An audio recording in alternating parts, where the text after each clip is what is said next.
¿Qué tal? ¿Cómo están? Nuevamente Acción Urbana para hacer de Buenos Aires la ciudad que todos y todas queremos, una ciudad más justa, más equitativa, más verde, más humana. En el programa de hoy vamos a hablar de la justicia y de la democratización de la justicia. Esto que ha sido una nueva agenda que nos pone la presidenta en un debate nacional, pero que ya muchos veníamos trabajando y de hecho la ciudad de Buenos Aires y nuestra constitución de la ciudad planteó una serie de aspectos ya desde 1996, algunos de los cuales están incumplidos, como por ejemplo la justicia vecinal, que tenían por objeto acercar a los ciudadanos y a las ciudadanas el acceso a la justicia, que es algo que sigue bastante complejo, vedado. La justicia es un servicio público que tiene que ver con dirimir conflictos. A veces los conflictos son entre particulares, pero muchas veces es el propio Estado el que viola derechos y hay que recurrir a la justicia para defenderse del Estado que avanza sobre los ciudadanos y las ciudadanas, como es en el caso de los amparos. Hay varios temas que están en discusión cuando hablamos de democratización de la justicia. Bueno, uno de los títulos era de si los jueces tienen que pagar impuestos o no, por qué no pagan impuestos los jueces, y eso develó también toda una serie de discusiones sobre los jueces, los fiscales, los empleados de la justicia y las resistencias al cambio en estos temas. Otro de los temas es la composición y los integrantes del Consejo de la Magistratura. Eso abarca, en el caso de la Ciudad de Buenos Aires, donde convive justicia federal, justicia ordinaria nacional, que en realidad reclamamos que pase a la ciudad, y justicia que es de competencia propia de la Ciudad de Buenos Aires, implica que tenemos involucrados dos consejos de la magistratura, el nacional y el local. Bueno, es mejor, por supuesto, que haya un consejo de la magistratura al sistema anterior, pero sigue habiendo todavía una composición muy fuertemente política y sectaria. A veces son los segmentos del propio Poder Judicial, de los abogados, de las universidades, los que marcan cómo se integra ese Consejo de la Magistratura. Bueno, la presidenta lanza una provocación y dice: queremos que se elijan por voto popular. Eso despierta resistencias, es viable, es factible. Romper con las camarillas tanto de los poderes políticos que eligen indirectamente representantes como del propio Poder Judicial, la corporación de abogados, en la que me incluyo, aunque soy una rara avis, pero todos tienen que ser abogados. Es un problema de los abogados, la justicia. Bueno, los cambios a nivel de la ciudad, a nivel nacional, esto es parte de nuestro debate de hoy. Vamos ahora a nuestros invitados.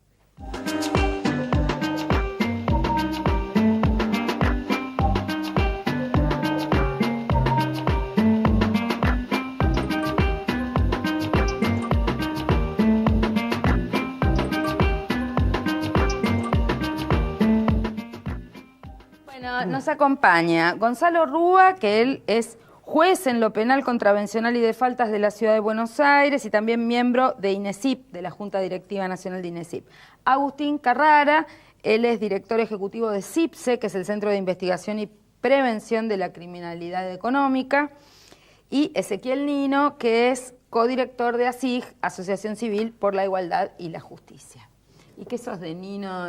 Yo soy el hijo. Ah, hijo, sí, bueno, así que un gusto. Un bueno, ASIG hizo hace muy poquito una investigación sobre la justicia, el funcionamiento del Consejo de la Magistratura a nivel de la ciudad. No sé si vos tenés datos sobre esa investigación. Hicimos una devolución el otro día y fue un interesante debate para ver qué cambios... Está bien, no, yo no tengo datos demasiado precisos por una cuestión de roles dentro de ASIG, así que hay gente que podrá venir y explicarlo en detalle, pero lo cierto es que la conclusión a la que se llegó es que el Consejo de la Magistratura, como está... ¿De la ciudad? No está funcionando correctamente, porque bueno, funciona dado que hay estos estamentos tan fuertes, tanto a nivel político como judicial y de los abogados que vos mencionabas antes, y que no logran definir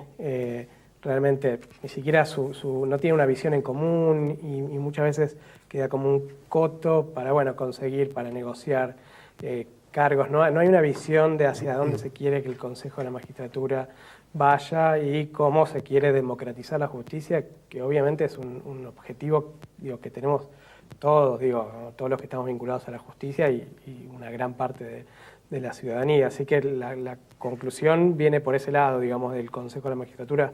Cómo está en ciudad no ha funcionado, no ha servido a los fines que se ha propuesto cuando se hizo la reforma o cuando se creó la Constitución de la ciudad, y realmente hay que trabajar sobre cómo modificarlo. Así que eso es muy, muy importante porque permea obviamente a todos los fueros de la ciudad, que además tienen la ciudad tiene el desafío de ir incrementando la cantidad de jueces y de fiscales y de defensores que están en la órbita de la ciudad. Creo que igualmente, si comparamos, porque todo es relativo, yo entiendo que hay graves déficits y soy crítica en muchos aspectos al funcionamiento de la justicia en la ciudad. Yo decía en esa misma reunión donde se hizo devolución de ese análisis que cuando uno presenta algún amparo en los juzgados de la ciudad es, digamos, deprimente de antemano, si cae en tal juzgado o cae en tal otro juzgado, saber cuál va a ser la suerte de tu presentación. Y se discutió mucho de las cautelares, y si cautelares sí o cautelares no, y tuvimos incluso un debate en la legislatura los otros días en relación a varios amparos del Metrobús, de la tarifa de subte. Pero lo grave no es simplemente que cuando un legislador presenta un amparo uno sabe qué va a pasar, sino que eso pasa también cuando lo presenta cualquier particular. Si va a tal juzgado y es algo contra el gobierno de la ciudad porque no protegió el medio ambiente, el derecho a la vivienda o lo que fuere, sabemos que acá muere, o en otro juzgado van a ser más proactivos, y que la independencia del Poder Judicial debería ser cuando uno tiene una razonable duda, siempre que va a la justicia, de qué puede llegar a resolver, como nos pasa con la Corte Suprema de Justicia de la Nación. Uno, aunque conoce las posiciones de cada uno de ellos, el fallo definitivo de la Corte, vos razonablemente dudás de qué matices va a tener o cómo van a resolver. Eso te da cierta garantía de independencia. Cuando la suerte está echada parece más complejo. Claro, lo que ocurrió en Ciudad, me parece, y vos corregime que sos muy, muy experta en el tema, es que cuando se iniciaron los nombramientos, los primeros nombramientos se hacían mucho más en función de la meritocracia y menos de los vínculos políticos con tal o cual candidato. Por político digo en relación a los poderes políticos, pero también al Poder Judicial y al ámbito de los abogados. Una vez que se vio que estos poderes descubrieron las facultades que tenían estos jueces y la relevancia que tenían, empezaron a politizar más en cuanto a tratar de negociar candidaturas para la justicia, pese a que hay concursos. Entonces los concursos dejaron de ser transparentes. Claro, entonces, esto lo que veíamos el otro día es que hay una serie de cuestiones que podrían mejorarse sin despreciar el sistema, para evitar la discrecionalidad o aquellos puntos que son de mayor falta de transparencia o que pueden llamar a duda, ¿sí? A la entrevista, que es algo mucho más opinable, se le da más puntos que a determinadas cuestiones que puedan ser más objetivas. Pero bueno, acá hubo una víctima del Consejo de la Magistratura que nos podrá contar su experiencia o sus reflexiones al respecto. Bueno, sí, a ver... Bueno, le fue bien, así que claro. No se va a quejar demasiado.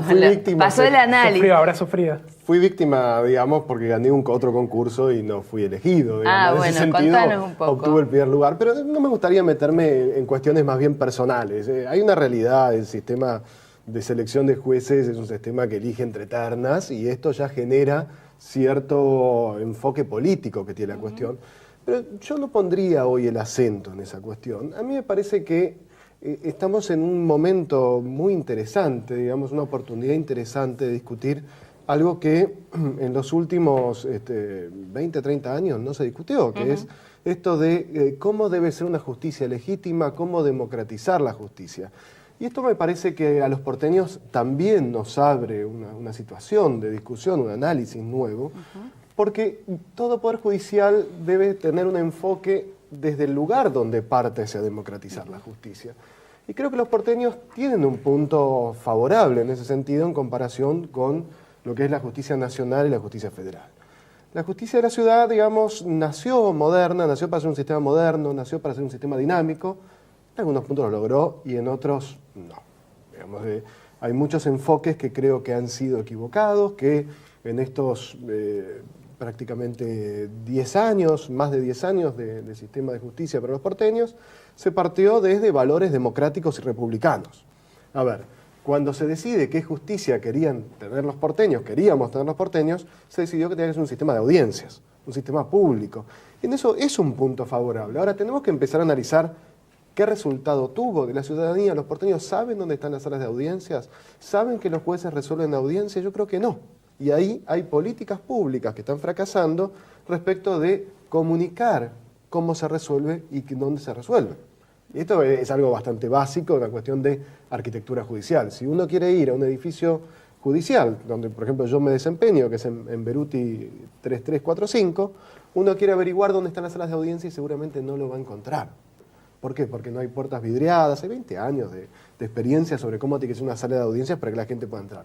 Son salas chicas, reducidas, no hay cartelería, son todas puertas exactamente iguales. Nosotros, es muy difícil reconocer esto. En mi experiencia, que es más de contencioso administrativo en la ciudad, gracias a Macri, soy como una amparista irredenta, pero no es la voluntad de esta abogada. Sí. La mayoría de las audiencias las hemos tenido que tener anulando el funcionamiento del juzgado, porque a veces eran multitudinarias. Por ejemplo, todos los secundarios de escuelas técnicas. De Liberatori paró todo su despacho y se tuvo que hacer una audiencia utilizando los escritorios, o a veces estamos en lugares reducidos. O sea, no está pensado para una participación ciudadana activa o para situaciones donde los vecinos participen multitudinariamente. No hay una política, es claro que no hay una política en ese sentido. Y eso es una demostración muy clara. Cuando uno habla de democratizar la justicia, tiene que enfocar en dos ideas bases. La primera idea es la idea de republicanizar, si se quiere, la justicia, y la otra, democratizar. Cuando hablamos de ideas republicanas del sistema de justicia, nos referimos a que haya control de la ciudadanía, que haya y esto requiere necesariamente juicio por jurados, audiencia pública en cada decisión de los jueces y que los ciudadanos puedan saber dónde se resuelve. Vos decís, republicanizar el juicio por jurados, audiencia pública. Audiencia pública es una idea de transparentar los sistemas de justicia. Hay muchísimas ideas más. El INESIP elaboró un decálogo, 10 reglas básicas para trabajar en democratizar la justicia, que algunas tienen esta vertiente. ¿Eso lo elaboraron hace cuánto tiempo? Es como derivado nosotros venimos trabajando en agenda democratizar la justicia desde el instituto. Por eso, desde uno ve la página del instituto. No es que esto es producto de que la presidenta puso un nuevo punto en la agenda. Esto viene de antes. Lo mismo que la investigación de ustedes es también anterior. O sea, hay grupos que están pensando. Son 20, 30 años la página del instituto habla de democratizar la justicia y tiene publicaciones. No digo esto porque también hay intereses creados que dicen, bueno, ahora Cristina dijo yo y todo el mundo es como que se pone en línea. Incluso puede haber posiciones que no son necesariamente a favor de lo que la presidenta dijo, pero digo, hay reflexión teórica acumulada que puede ser hoy utilizada en esta oportunidad política. Con lo del juicio por jurados, y vos también sos penalista. Sí. Ok. ¿Esto realmente ustedes creen que es factible? ¿Creen que esto es, más allá de que lo diga nuestra Constitución Nacional? Porque hay quienes sostienen que sería engorroso, que no sería útil. O sea, la base del juicio por jurados es que cualquier persona tiene una responsabilidad ciudadana para formar parte de un jurado y opina, más allá de que después la condena la ponga un juez, alguien letrado. Sí. Porque hay resistencias muy fuertes en el propio Poder Judicial al juicio por jurados. Y que esto demuestra la falta de espíritu democrático, si se quiere, republicano de la ciudadanía. Es como sostener que decir, mire, la verdad que no estamos muy de acuerdo con que el presidente se elija cada tantos años o con este sistema. Porque a mí me llama la atención que profesores de Derecho Penal, de Derecho Procesal Penal, de la Universidad de Buenos Aires, la Universidad Pública, las universidades privadas, discutan, digan, no estamos de acuerdo con el juicio por jurados. Es algo tan absurdo. Cuando reformamos la Constitución de la Ciudad fue un debate fuertísimo. Yo no estaba en esa comisión, pero solo una diputada defendía a morir y votó por el juicio por jurados en la ciudad, pero digamos en general el consenso era en contra.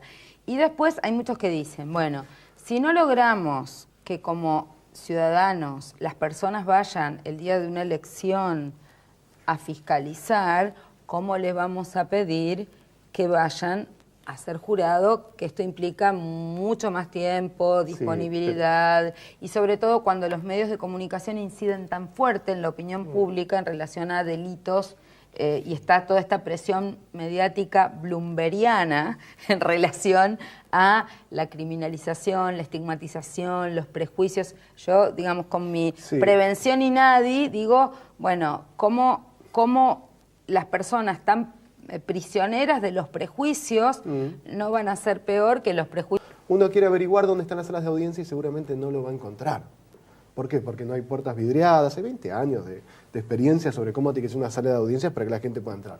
Son salas chicas, reducidas, no hay cartelería, son todas puertas exactamente iguales. Es muy difícil reconocer esto. En mi experiencia, que es más de contencioso administrativo en la ciudad, gracias a Macri, soy como una amparista irredenta, pero no es la voluntad de esta abogada.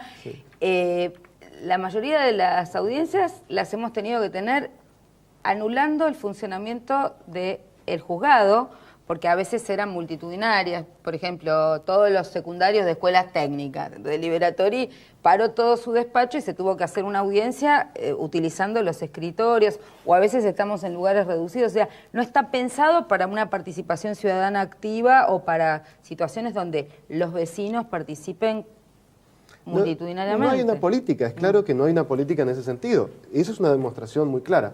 Cuando uno habla de democratizar la justicia, tiene que enfocar en dos ideas bases. La primera idea es la idea de republicanizar, si se quiere, la justicia, y la otra, democratizar.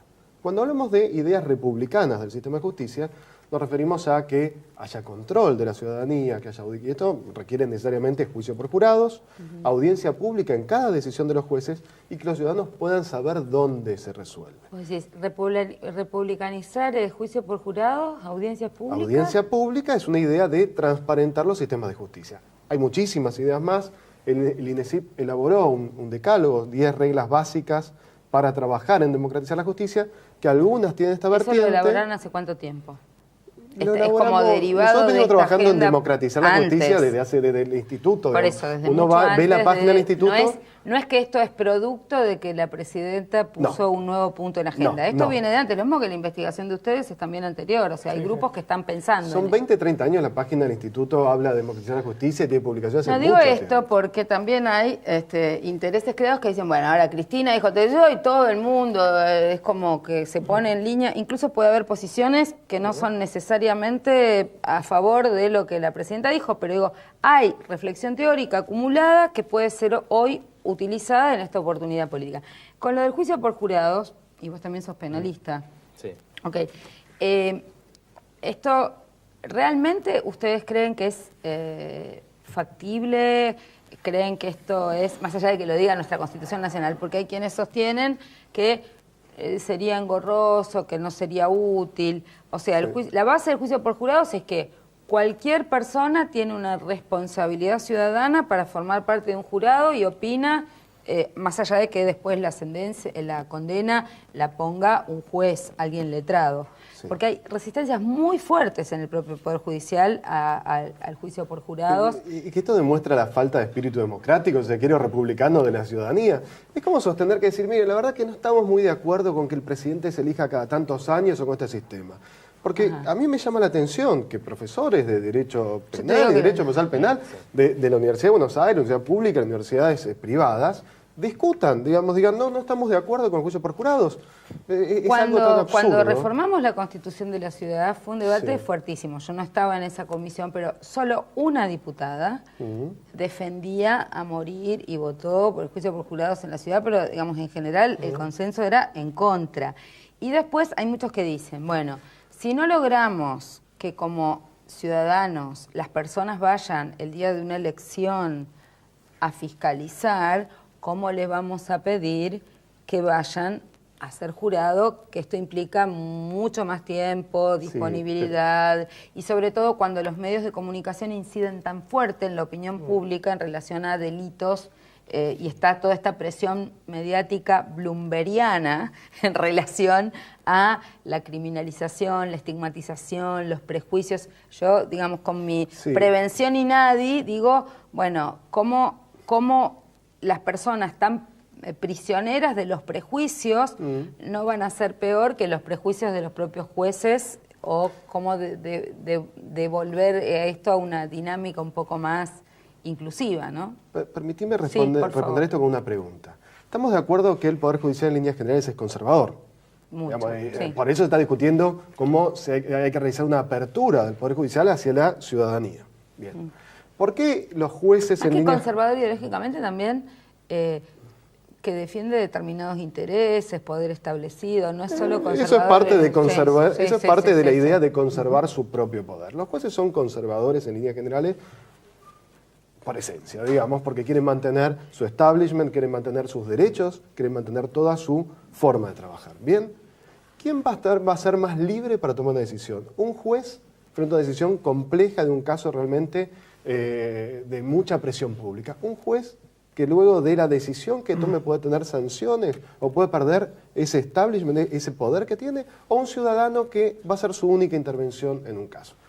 Está claro que el ciudadano va a estar mucho más libre en la toma de decisiones. Y también la sensibilidad en relación a las personas, ¿no? Pero, ¿ustedes qué piensan sobre esto? Nosotros vemos que la independencia, desde el punto de vista político del Poder Judicial respecto a los otros poderes, es clave. Pero también vos lo decías recién, la independencia del poder económico es algo que es igual de importante y no se suele mencionar con la misma frecuencia. Nosotros creemos que, por ejemplo, esta termina siendo una de las tantas causas que determinan que no existan condenas en caso de corrupción, que en las pocas condenas que haya no se recupere nunca dinero, y para nosotros esto es una muestra clara de que se ha roto un vínculo entre la justicia y la sociedad. La justicia es burocrática, que es una corporación, y una sociedad que no se siente parte, que no participa, no se permite la participación de ONGs, menos el juicio por jurados, y esto genera que uno vaya descreyendo de la justicia y no pueda entender qué beneficios le traería justicia legítima, justicia democrática. Por ejemplo, para citar un ejemplo de ser por ahí más visible, nosotros hemos calculado que desde la vuelta de la democracia hasta el 2007 se perdieron 13.000 millones de dólares por casos de corrupción. Si uno pudiera pensar cómo generar mecanismos para recuperar todo ese dinero... Pero vos estás calculando 13.000 millones de dólares en causas en las cuales se terminó condenando a alguien a cosas que ustedes creen... Claro, por supuesto, sí. No, porque si uno tiene que basarse en las condenas... Por lo menos que había debate sobre... Sí. Sí, que había elementos para considerar que se... Pero, por ejemplo, esto que estamos hablando incluye desde Martínez de Oz y la corrupción económica... Igual desde la democracia, ¿no? Es el claro, estudio. sí. Que incluye tanto causas de corrupción como ya delitos económicos, por ejemplo, el vaciamiento de un banco. Pero la idea es entender que la sociedad a veces no cae en conciencia de todo lo que está perdiendo. Hay un caso que a nosotros nos parece muy visible, que es el de María Julia Sogaray.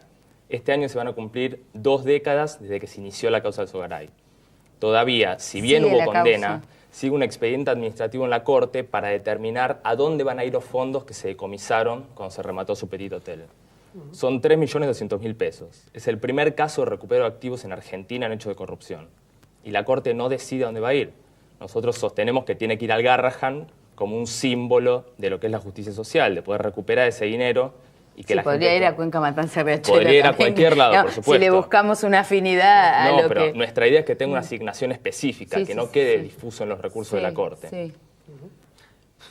Yo quería decir dos cosas sobre lo que se dijo. Una, y comparto fuertemente lo que dijo Gonzalo sobre esta idea de que, bueno, las normas están en la Constitución, pero se puede discutir igual. Y lo decía sobre los profesores de Derecho Penal que discuten que el juicio por jurados es inaplicable o inimplementable. Ahí ya hay un error, digamos, hay una idea de Estado de Derecho, de Estado constitucional, que va contra incluso todo sentido común, digamos. El hecho de que esté en la Constitución debería disipar la duda y deberíamos ver, bueno, cómo se implementa. O cambiar la Constitución. De hecho, en la provincia de Córdoba, y corríjame si se mantiene, pero hace varios años que está el juicio por jurados y, digamos... no ha habido ningún problema. Y no ha habido problema. Con lo cual... ¿Cuántas provincias tienen juicio por jurados, se acuerdan ustedes? optan más como no tengo el ejemplo dato, Córdoba. pero hay muchos proyectos. Creo que no, que Creo que solo está Córdoba se suma Neuquén este año. Neuquén se va a sumar ahora. Claro. Y en la justicia de la ciudad, ¿ustedes entienden que esto sería factible? Pero claro que es factible. Pero es más, en realidad la ciudad estuvo a punto de aprobar juicio por jurados. Cuando se aprueba el Código Procesal Penal que rige actualmente para los porteños, para la investigación y juzgamiento de los delitos Claro, que se todavía cometen más aquí, justificados en delitos. nosotros del INESIP, yo coordinaba un equipo del INESIP para aprobar ese código que estuvo varios años en legislatura, trabado, que no salía. Armamos un equipo y empezamos a debatir las normas. Y en ese proyecto estaba el juicio por jurados.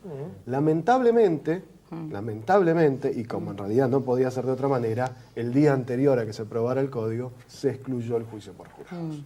Nosotros no pudimos... Es el sistema que se resiste. Sí, pero no hubo discusión, fue el día anterior. Entonces, ¿se puede implementar? Claro, porque sostener que no se puede implementar porque la gente no va a ir a un jurado, no es cierto. En primer lugar, porque sostener esto es desconocer que antes hay una elección de jurado y que las partes realizan una audiencia donde van seleccionando el jurado. Pueden ir descartando a determinadas personas.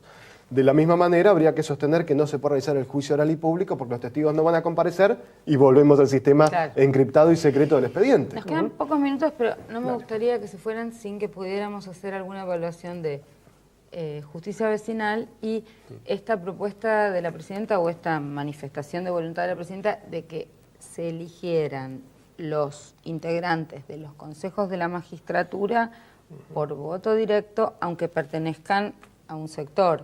O sea, que pueda elegir, todos los ciudadanos podamos elegir a los consejeros que van por el Poder Judicial, o a los consejeros que van por la universidad, o a los consejeros que van por los abogados. ¿Esto parece razonable? Yo y por un lado tengo un punto previo, una prevención, digo, que creo que tenemos que tener.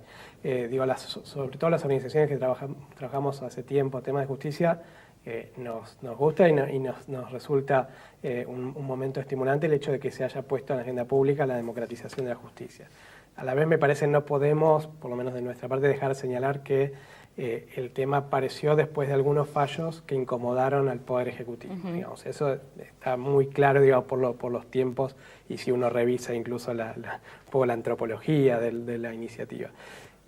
Sacando esa prevención, que lo que hay que estar alerta es, bueno, tengamos eso en cuenta y a la vez trabajemos porque hay ideas que son muy razonables y que van justamente a la idea de democratizar la justicia y lo que vos preguntabas ¿se puede elegir popularmente integrantes del Consejo de la Magistratura? Creo que no hay impedimento, digamos, la Constitución no establece que los abogados tienen que elegir a los abogados ni que los académicos tengan que elegir a los académicos y me parece que la ciudadanía estaría en condiciones. Yo, como punto que va al de la prevención anterior, creo que se debería hacer una elección específica, digamos, si se ponen en la elección en la cual la gente elige a los poderes políticos, a los integrantes del Consejo de la Magistratura, inevitablemente van a estar muy alineados a los que resulten elegidos para integrar estos poderes políticos. Creo que la justicia tiene que tener una especial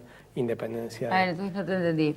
¿Estarías de acuerdo o no? ¿O te parece que estoy de acuerdo, pero se tiene que hacer la elección separada de la elección general, para diputados, para senadores, para presidente?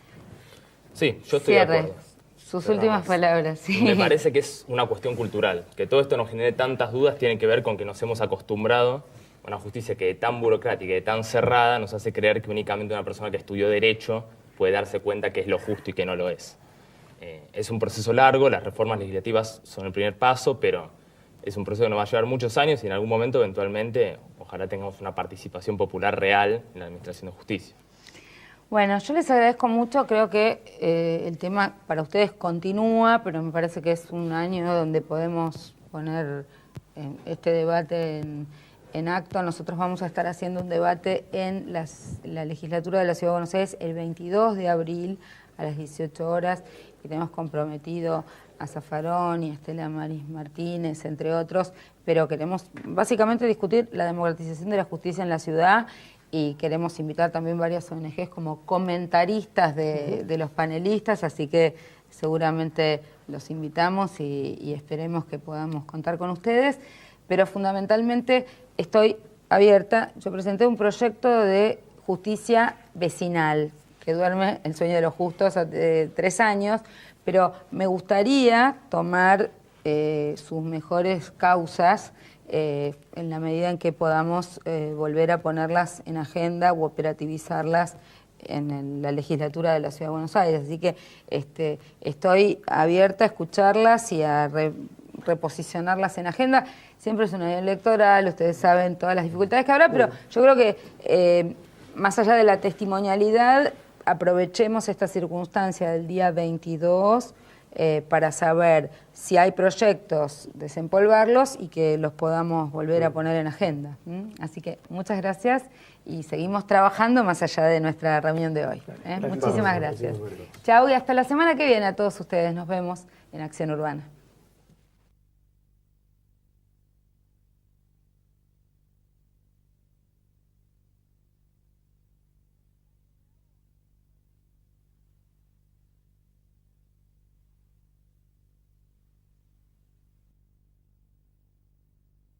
Entra a nuestra página web para ver los proyectos en www.lubertino.org.ar o escribime a mariajoselubertino@legislatura.gov.ar. Será hasta la semana que viene y esperemos con Acción Urbana poder seguir contribuyendo a una Buenos Aires diversa, a una Buenos Aires para todos y todas. Chau.